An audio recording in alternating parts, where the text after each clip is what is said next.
Hey, what's up mga katrops? Welcome back dito sa atin na another episode tungkol sa mga kwentuhan natin na maaaring kapulutan ng idea at diskarte habang tayo ay naglalakbay na gamit ang ating mga sasakyan, especially sa mga motor. Yan mga katrops, yung aking mga BBO. Yan mga katrops. So mga katropa, ang pag-uusapan natin ay yung mga i-condition natin kay CB o sa mga motor natin, kasi bukas magkakaroon kami ng mahaba-habang long ride papuntang Calawag, Quezon. So nasa mga 6 to 7 hours ang magiging takbuhan at uubos ng kilometro na kulang-kulang 300 ang balikan. So mahaba-haba na yan mga katropa, kaya kailangan natin i-condition sa tama yung ating mga mot-mot. So papakita ko sa inyo mga katropa kung ano ang kailangan natin silipin dito kay CB at kung ano ang kailangan i-check sa kanya.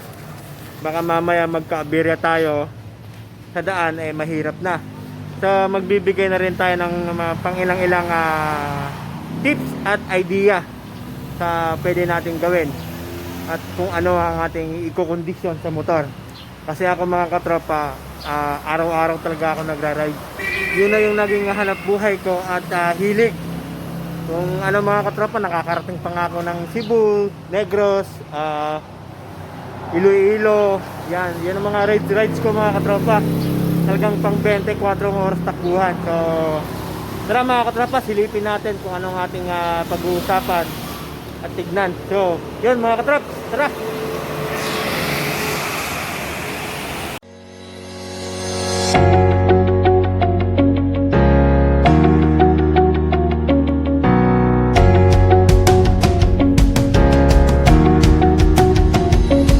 So mga katrops, ito ang ating titignan kay CB kung ano ang kailangan i-check sa kanya.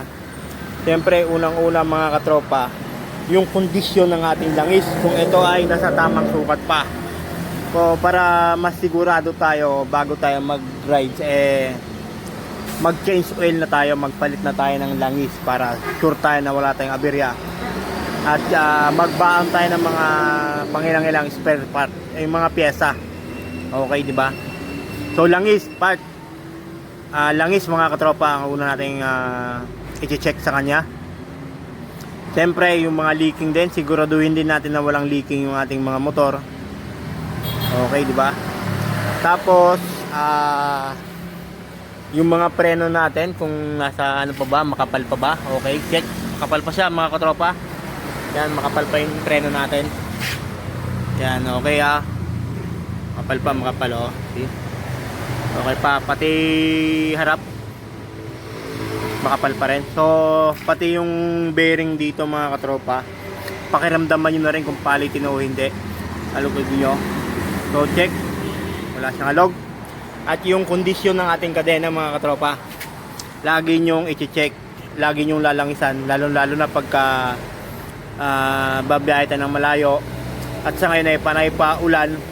So kailangan meron siyang langis, dahil pagka nasa biyahe kahit maulan, mabilis yun makaiga ng langis sa kadena. So iwas aberya na rin, baka mapatiran pa tayo oras ng gabi, wala tayo kagad mabibili nung dahil gabi nga. So ayun yun. Tapos yung gulong natin mga katropa, pag long ride tayo, siguraduhin yung naka tire seal na rin to. May sealant sa loob para kung mapakuman ay hindi basta-basta lalambot yung gulong ninyo, kasi naka-sealant nga tayo. So yun mga katropa, langis, kondisyon ng kadena, yung mga bearing ng mga mags natin, kondisyon natin lagi. So kahit naman hindi tayo magkaroon ng long ride, basta nasa full condition na itong motor natin. So mga katropa, magbaon na rin tayo ng mga clutch cable, ano pa ba, extrang ilaw, especially yun sa mga mga luma pa rin yung mga ilaw, yung mga bulb type pa rin. Ayan, magdala tayo ng extra ilaw in case na mapundi, meron tayo agad pampalit. O kaya maglagay kayo ng extra ilaw, bubulol, basta extra ilaw. So ayun, At ano pa ba mga katropa, kung di mga di radiator naman, magdala tayo ng maliit na coolant lang in case na magbawas yung mga tubig natin, meron tayong pambanto. Yun, tara route kay Buntis.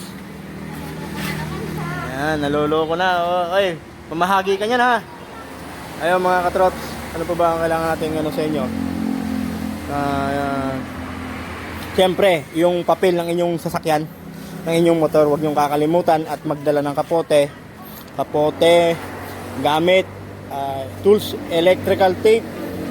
Magdala rin kayo mga katropa para in case na So, mga katropa, ang tips ko, once a month naman, bisitahin ninyo yung mga kasukasuhan, yung mga ribs ng inyong mga motor, yung mga connection ng wiring, baka meron na kayong makitang talop doon o madalaw nyo man para maiwasan nyo yung mga grounded.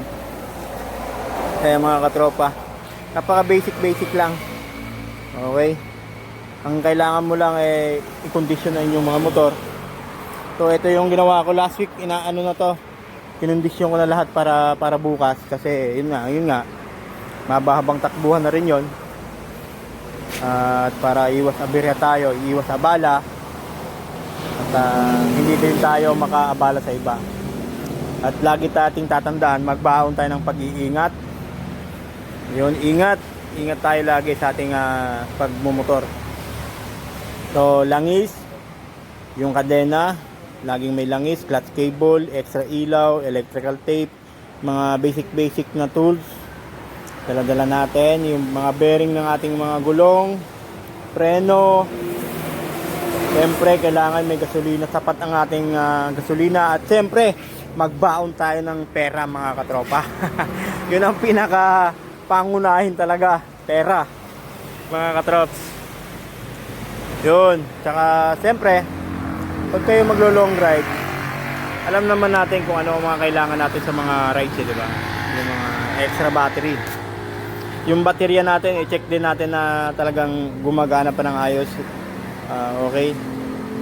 Tapos magbaon tayo ng mga power bank o yung mga ganito na may charger, CP holder na with charger. Yan mga katrop.